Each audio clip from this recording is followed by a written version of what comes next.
நாடு சித்தர் பூமி. இந்த நாட்டிலே வடநாடு தென்னாடு என்றில்லாமல் கன்னியாகுமரியிலிருந்து காஷ்மீரம் வரை சித்தர்கள் பரவி கிடந்தார்கள். அது மாதிரி ஒரு சித்தர் ஷீர்டி சாயிபாபா.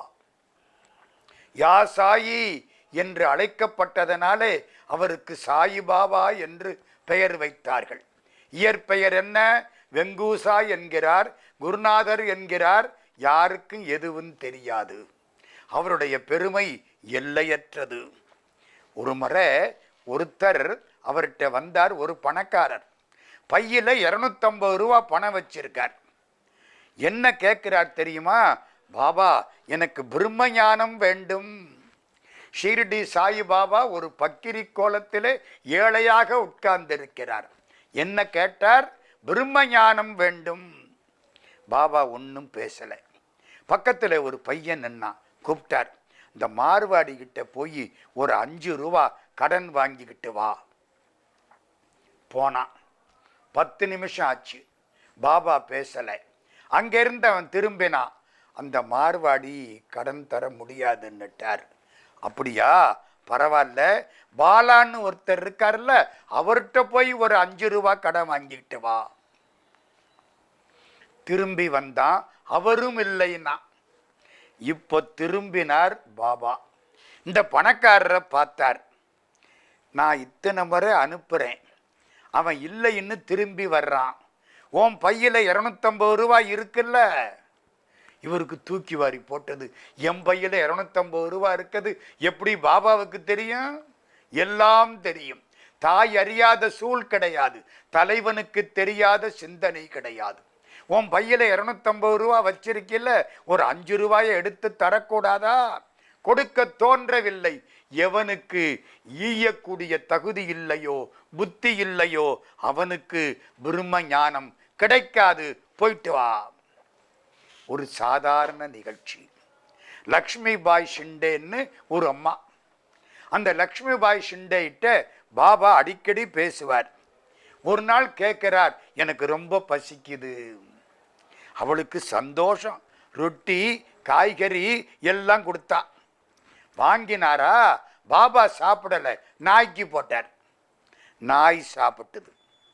லக்ஷ்மி பாய் ஷிண்டே ஒரு மாதிரி பார்க்கிறார். நான் வேறு, நாய் வேறா? எந்த உயிரின் பசிக்கு உணவிட்டாலும் அது என்னை வந்து சேரும். நீ எங்க யாருக்கு சாப்பாடு போட்டாலும் சரி, அது என்னை வந்து சேரும். அதானே முக்கியம். ஏழையின் சிரிப்பில் இறைவனை காண்கிறோம்னு இன்னைக்கு சொல்றோமே. அந்த காலத்தில் 1918 அக்டோபர் 18ஆம் நாள் விஜயதசமி அன்றைக்கு ஆண்டவனோடு இரண்டர கலந்த பாபா இப்படி பேசுகிறார். இன்னைக்கு ஷீர்டி பாபா இல்லாத பகுதிகள் கிடையாது. ஹலோ சொல்பவர்களை விட சாயிராம் சொல்பவர்கள் அதிகம். என்னை வணங்கினால் அவர்கள் ஏமாற்றம் அடைய மாட்டார்கள். நம்ம நாட்டில் எப்படி நம்ம திருநாவுக்கரசரை கும்பிடுறோமோ, திருஞான சம்பந்தரை கும்பிடுறோமோ, குருநாதர் என்று எப்படி கும்பிடுறோமோ, அப்படி ஷீர்டி சாயிபாபாவை இந்த பகுதி மக்கள் மட்டுமல்ல, வெளிநாட்டிலே உள்ள மக்களும் கூட கும்பிட்டு கொண்டிருக்கிறார்கள். ஷீர்டி அனைவருடைய கவனிப்புக்கும் உள்ளாக போகிறது. அந்த பக்கிரி அன்றைக்கு சொன்னது இன்றைக்கு நடந்து கொண்டிருக்கிறது.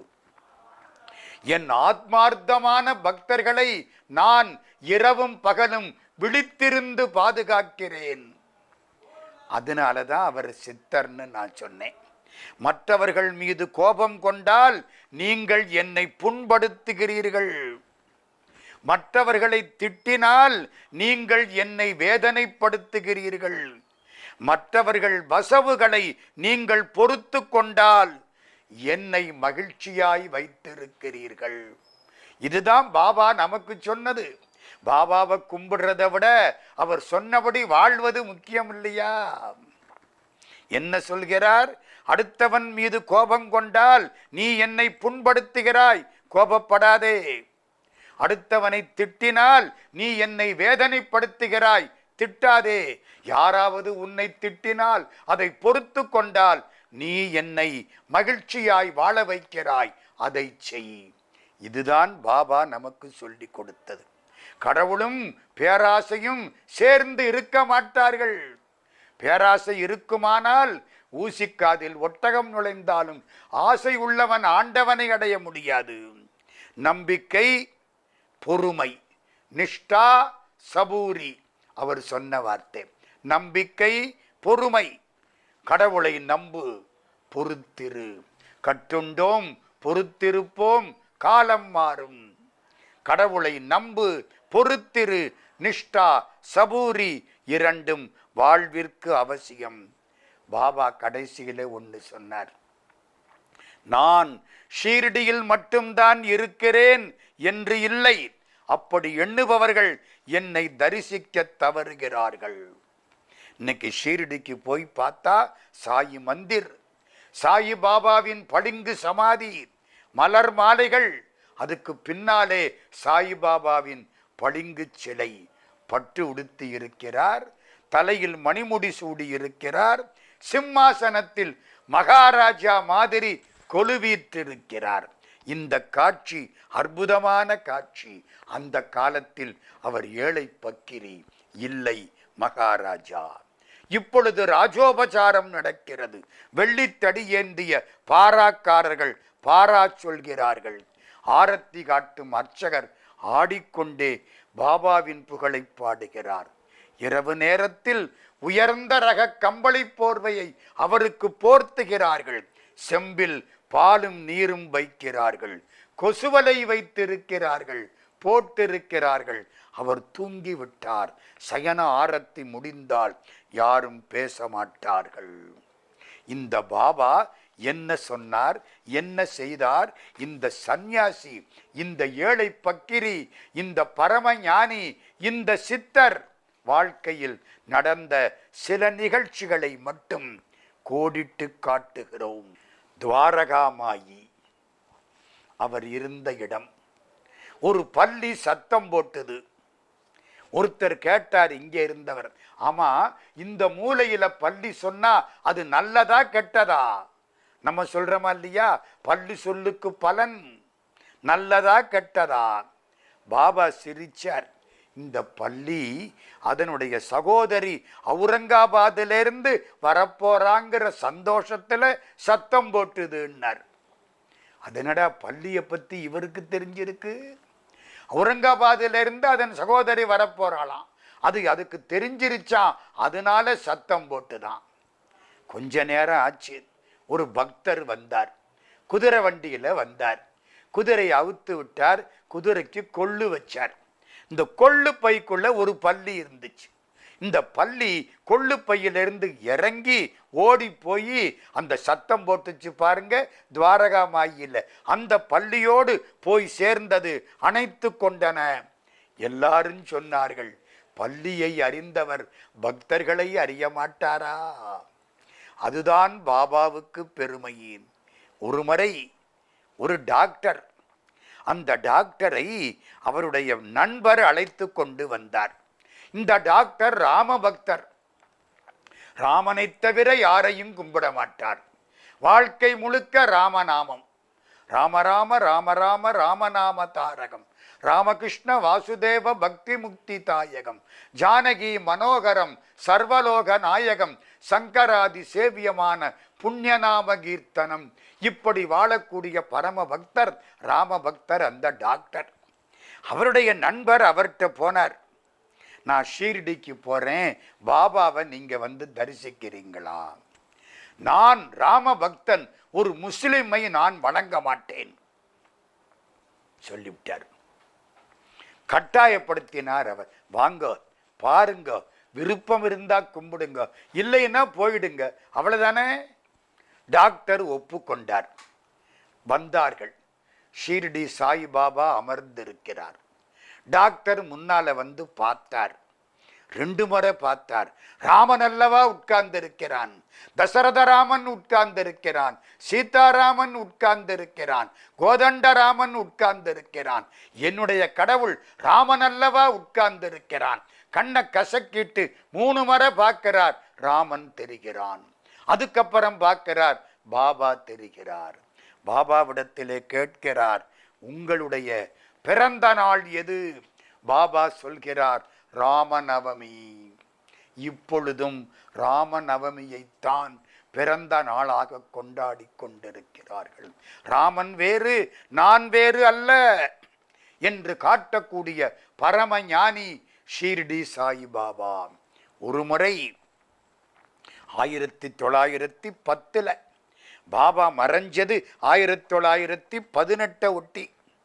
1910 ஒரு நெருப்புக்கு முன்னால விறக போட்டுக்கிட்டே இருக்கார் பாபா.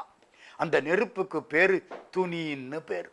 அது பெரிய பிரசாதம். இன்னைக்கு அதை தொட்டு கும்பிடுகிறார்கள். அந்த சாம்பலை உதி என்று எடுத்து சென்று பூசிக்கொள்கிறார்கள். அந்த துணியிலே விறகு கட்டையை ஒன்னொன்னா போட்டுக்கிட்டே இருந்தார் பாபா. திடீர்னு கையை உள்ள விட்டுட்டார். கை வெந்து போச்சு. அதுக்கப்புறம் இழுத்துக்கிட்டார். எல்லாரும் ஆச்சரியப்பட்டார்கள். ஐயையோ, பாபாவுடைய கை வெந்து போயிற்று. கவலைப்படலை, அவர் பாட்டுக்கு உட்கார்ந்து இருக்கார். நமக்கு சட்டை கிழிஞ்சு போனா எப்படி தெரியாதோ, அவருக்கு உடம்புல கை வெந்து போனது அப்படி தெரியல. 1 மணி நேரம் ஆச்சு. ஒரு பக்தர் குழந்தைய தூக்கிக்கிட்டு ஓடி வந்தார்.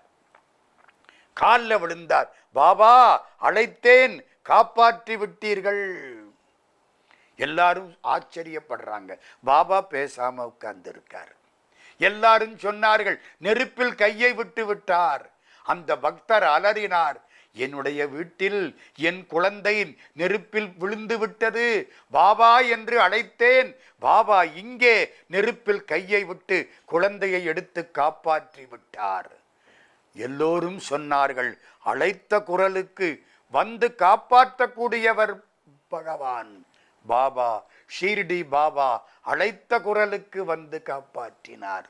ஒரு முறை உத்தவர்னு ஒரு ரிஷி, அவர் கிருஷ்ணங்கிட்ட கேட்டாரா, கண்ணா, நீ நினைத்தால் மகாபாரத போர் வராமல் தடுத்திருக்கலாமே.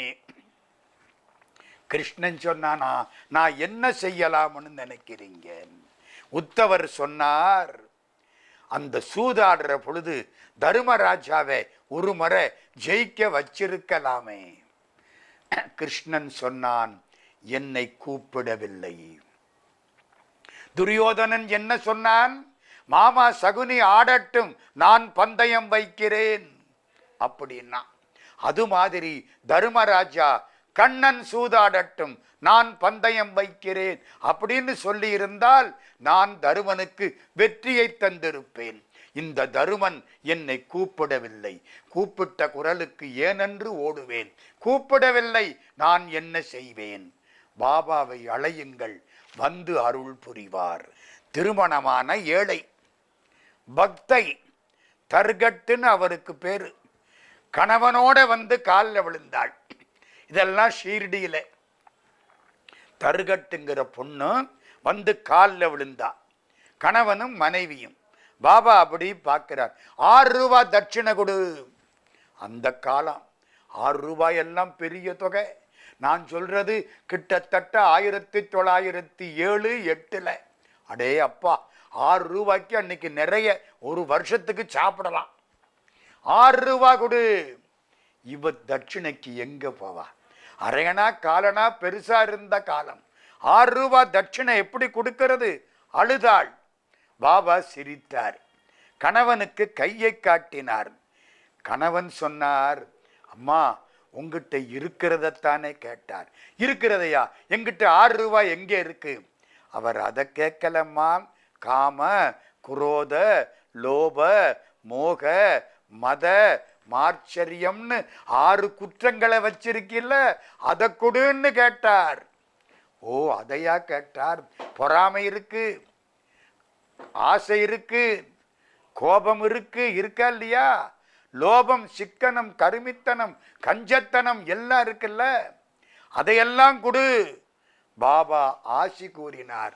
அந்த பெண் 6ஐயும் கொடுத்து விட்டு போனாள். இவர் சித்தர் என்பதற்கு இன்னொரு செய்தி. ஒரு வழக்கறிஞர், பாப் சாஹேப் துமால் அப்படின்னு பேர், வழக்கு விஷயமாக நிபாட்டுங்கிற ஊருக்கு போறார். போற வழியிலே பாபாவை பார்க்கறதுக்கு வந்தார். பாபா காலில் விழுந்தார், கும்பிட்டார். இந்த பக்கிரி அவர் அப்படி பார்த்தார். இன்னும் கொஞ்ச நாள் ஷீர்டியில் இரு. இல்லையே, அங்க நீதிபதி கேஸ் எடுத்துட்டார்னா நான் சொல்லணுமே, நான் வழக்கறிஞர், என் கட்சிக்காரர் தோற்று போய் விடுவாரே நினைச்சார். சொல்லல. பாபா கட்டளை இட்டு விட்டால் மீற முடியாது. கொஞ்ச நாள் ஷீர்டியில் இரு. வழக்கறிஞர் வழக்கை பற்றி கவலைப்படாமல் பொறுப்பை பாபாவிடத்திலே போட்டுவிட்டு தங்கிவிட்டார். 4 நாளைக்கு அப்புறம் போய் பார்க்கிறார். வழக்கன்றைக்கு நீதிபதிக்கு கடும் வயிற்று வலி. அதனாலே வழக்கை ஒத்தி வைத்து விட்டார் என்று செய்தி கிடைத்தது. எப்போ ஒத்தி வைத்தார்? என்றைக்கு இந்த வழக்கறிஞர் போனாரோ அன்றைக்கு அது ஒத்தி வைக்கப்பட்டது. வாதாடினார், வெற்றி கண்டார். பாபா காலில் விழுந்தார். பாபா எதை பற்றியும் கவலைப்படாமல் உட்கார்ந்திருந்தார். பாபா அந்த பகுதியிலே விளக்கேற்றுவார். அந்த காலத்திலே எண்ணெய் விளக்குத்தானே, வணிகர்கள் எண்ணெய் கொடுத்தார்கள். ஒரு சமயம் யாரோ ஒருத்தர் சொன்னதுனால வணிகர்கள் எண்ணெய் கொடுக்க மறுத்து விட்டார்கள். விளக்கு ஏற்றணும், விளக்கு இல்லாமல் இருக்க முடியாது. பாபா என்ன பண்ணார் தெரியுமா?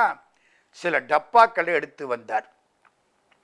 டப்பாவில் எல்லாம் கொஞ்சம் கொஞ்சம் எண்ணெய் ஒட்டி இருந்துச்சு. துளி எண்ணெய் தண்ணி விட்டார், கலந்தார், குடித்து விட்டார். திரும்பவும் தண்ணி விட்டார், ஊற்றினார், விளக்கில் ஊற்றினார், விளக்கு எரிந்தது. இதே மாதிரி ராமலிங்க வள்ளலார் வரலாற்றிலும் நிகழ்ந்தது. 2 பேரும் சித்தர்கள். அவர் தென்னாடு, இவர் வடநாடு. ஷீர்டி அங்கே இருக்கு. ஞானிகளுக்குள்ள வேற்றுமை கிடையாது. நம்ம தான் வேற்றுமைப்படுத்தி கொண்டிருக்கிறோம். பிளேன்ல போற பொழுது எல்லாம் ஒரு மாதிரி தான் தெரியும். கீழே வர்ற பொழுது இது பெரிய கட்டடம், அது சின்ன கட்டடம்னு சொல்ல தோணும். வித்தியாசமே தெரியக்கூடாது. வள்ளற் பெருமான் ஒரு வீட்டில் உட்கார்ந்திருந்த பொழுது அந்த வீட்டு அம்மையார் சொன்னார்கள், சாமி இந்த செம்புல தண்ணி வச்சிருக்கேன், குடிச்சுக்கிடுங்கோ. அந்த செம்புல எண்ணெய் வச்சிருக்கேன், விளக்குக்கு ஊத்துங்கோ. ராத்திரி பூரா நீங்க எழுதுவீங்க, எழுதுங்கோ. கருங்குழின்னு அந்த இடத்துக்கு பேர். சொல்லிவிட்டாரா? சாமி உட்கார்ந்தார். ராமலிங்க சுவாமி எண்ணெயை ஊத்தினார், எழுதினார். விடிஞ்சுது. அந்த அம்மா வந்து பார்க்கிறா, எண்ணெய் அப்படியே இருக்கு, தண்ணி காணாம போச்சு. சாமி ராத்திரி பூரா விளக்கு எரிஞ்சிருக்கே. ஆமா, என்ன ஊத்துனீங்க? இதுல இருந்ததைத்தான் ஊத்தினேன். சாமி அதுல தண்ணீர்ல இருந்துச்சு. ஓ, சிவபெருமான் காப்பாற்றினார். நெய் விளக்கே போன்று ஒரு நீர் விளக்கும் எரிந்தது சந்நிதியின் முன்னே. அங்கே சாதித்தது கருங்குழியில் வள்ளற் பெருமான், இங்கே சாதித்தவர் ஷீர்டி சாயிபாபா. பாபா உதிங்கிற ஒரு நெருப்பினுடைய சாம்பலை கொடுப்பார். அந்த சாம்பலை பூசினால் துன்பம் தீரும். அதுதான் திருநீரு. ஒரு முறை நாராயண்னு ஒரு பக்தர், அவரை தேள் கொட்டி பிடிச்சு, கருந்தேள். எல்லோரும் பயமுறுத்தினார்கள். உதியை தேடினார், இல்லை. இப்போ உதி இல்லை, உதியை போட்டால் சரியா போயிடும். இல்லை, என்ன செய்கிறது? ஊதுவத்தி சாம்பல் இருந்துச்சு. ஊதுவத்தி சாம்பலை எடுத்தார், பாபாவினுடைய பேரை சொன்னார், கையில் தடவினார். அவ்வளவுதான், அந்த வலி தீர்ந்து போய்விட்டது. நீ எந்த இடத்திலே என் பெயரை சொல்கிறாயோ அந்த இடத்தில் நான் வந்து உனக்கு காட்சி கொடுப்பேன். ஷீர்டியிலே மழை, புயல், துன்பம். மக்கள் மசூதிக்கு வந்தார்கள். விலங்குகளெல்லாம் வந்தன. மழை கொட்டுகிறது, வானத்தை பொத்து கொண்டு மழை கொட்டுகிறது. எல்லோரும் அஞ்சினார்கள். பாபா வெளியில வந்தார். ஒரு பார்வை பார்த்தார். நிறுத்து, உன் சீற்றத்தை உடனே நிறுத்து. மழை நின்றது. பஞ்சபூதங்களும் அவர் வார்த்தைக்கு கட்டுப்பட்டன. கவிச்சக்கரவர்த்தி கம்பர் ஒரு முறை காவேரியில வெள்ளம் வந்த பொழுது ஒரு பாடல் பாடினாராம். காவேரியில வெள்ளம் வந்தது. ஊரை அழிச்சிடும் போல பயந்தார்கள். கன்னி அழிந்தனள், கங்கை திரம்பினள், பொன்னி கரை கடந்து போனாள் என்று இந்நீர் உரை கடக்கலாமோ உலகுடைய தாயே, கரை கடக்கலாகாது கான். கன்னி அழிந்தாள், கங்கை திரம்பினாள், பொன்னியினாலே உலகம் அழிந்தது என்று பேசலாமா? கரை கடக்காதே, காவேரி ஆற்று வெள்ளம் அடங்கிற்று. பாபா பேசுகிறார், நான் உங்களோடு இருக்கிறேன். உங்கள் இதயம்தான் என்னுடைய இருப்பிடம். நினைப்பவர் மனம் கோயிலாய்க் கொண்டவன். ஆலயமே காயம், அறிவே சிவலிங்கம். மாலையனும் காணாத வள்ளலுக்கு சீலமுறும் அன்பே அபிஷேகம், அன்பே நைவேத்தியமும், அன்பே நல்ல அர்ச்சனையும் ஆம். உள்ளம் பெருங்கோயில். பாபா என்ன பேசுகிறார்? நான் உங்களோடு இருக்கிறேன். உங்கள் இதயம்தான் என்னுடைய கோயில். இந்த ஞானியை, இந்த சித்தரை புரிந்து கொண்டவர்கள் அவர் சொன்னபடி வாழ்கிறார்கள். அவரை கும்பிடுவது முக்கியம், அவர் சொன்னபடி வாழ்வது அதைவிட முக்கியம். சித்தர்கள் நம்மை மிக சிறப்பாக வாழ்வித்து கொண்டே இருக்கிறார்கள்.